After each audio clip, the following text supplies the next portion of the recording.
भगवा हिंदू क्रांति दल के नेतृत्व में रामसर के क्षेत्रवासी अजमेर कलेक्ट्रेट पहुंचे, जहां बताया गया कि रामसर के रहने वाले सुरेश चंद्र और उनके पुत्र अमित और रोहित शर्मा को एक महिला द्वारा जबरन परेशान किया जा रहा है और इसमें उस महिला का साथ रामसर चौकी का इंचार्ज भी दे रहा है।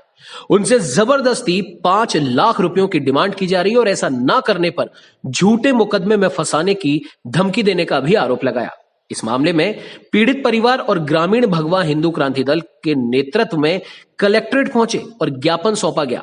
परिवार के सदस्यों का कहना है कि पहले भी कई बार ज्ञापन सौंपा गया, लेकिन अभी तक कोई ठोस कार्रवाई नहीं की गई। इस मामले में उचित कार्रवाई की जाए, ऐसी हमारी मांग है।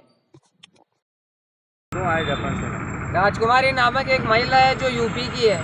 वह लॉकडाउन के अंदर हमारे घर के पास में किराए पे रहने पे आई। उसने मेरे व्रत बोले माता पिता को जालसाजी में फंसा कर कुछ रुपए की लेन देन करी, जो हमने खाते के जरिए उसका लेन देन वहाँ पे चूकता अदा कर दिया। उसके बावजूद वो हमारे घर पे आती है और झूठे मुकदमे में हमें फंसाने की धमकियाँ देती है। उसने हमारे और मेरे पिताजी बड़े भाई साहब के खिलाफ एक मुकदमा दर्ज करवाया छेड़छाड़ का, जो कि बिल्कुल झूठ है।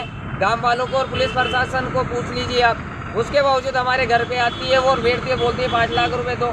गत 10 दिनों से वो हमारे घर के बाहर बैठी है, गांव में पंपलेट लगाती है, हमारे परिवार पे पत्थर फेंकती है, घर पे आती जाती रहती है और हमें नाजायज परेशान कर रही है। उसके पास में कोई लिखत पढ़त चेक एग्रीमेंट स्टाम्प गवाह कुछ भी नहीं है। उसके बावजूद भी वह पुलिस प्रशासन का सहयोग लेकर ASI बचराज सिंह साहब का रामसर चौकी इंचार्ज का सहयोग लेकर हमारे ऊपर प्रभाव दबाव बनाया जा रहा है कि आप इनको 5 लाख रुपए का स्टाम्प लिख के दो। जब हम थाने में जाके उनको बोलते हैं कि ना उसके पास में कोई गवाह चेक एग्रीमेंट स्टाम्प कुछ भी नहीं है, तो हम किस चीज़ के लेके थे, तो वो ये कहते हैं कि आपको लिखना पड़ेगा, आप इज्जतदार व्यक्ति हो, राजस्थानी इज्जत से डरते हैं, आपको लिख के देना पड़ेगा।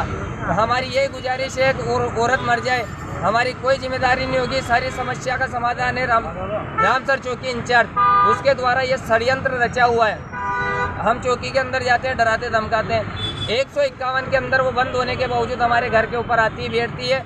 उसके बावजूद भी पुलिस प्रशासन कोई कार्रवाई नहीं कर रहा है। 14 तारीख को मैंने सदर थाने में रिपोर्ट दी, उस पर कोई कार्रवाई नहीं हुई। 15 तारीख को SP साहब के यहाँ रिपोर्ट दी, कोई कार्रवाई नहीं।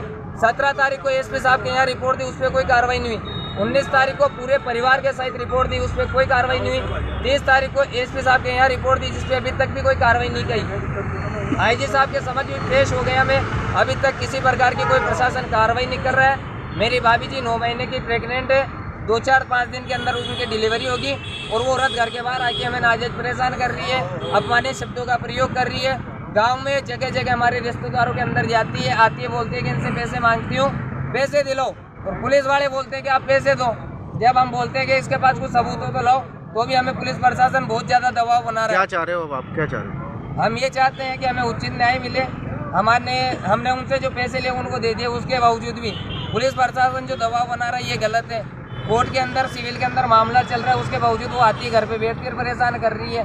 SI साहब जो है वो हमारे ऊपर बहुत ज़्यादा दबाव बना रहे हैं कि आप पैसे लिख के दो, तो हम किस चीज़ के लिख के दें। तो अभी आप SP साहब को क्या शिकायत दे रहे हो? SI के खिलाफ भी आप लोग? SI साहब के कलेक्टर साहब को हम ज्ञापन देने आए, शिकायत दे रहे हैं उनको। हमारे गाँव के सभी गणमान्य प्रतिष्ठित लोग हमारे साथ हैं, हमारा सर्व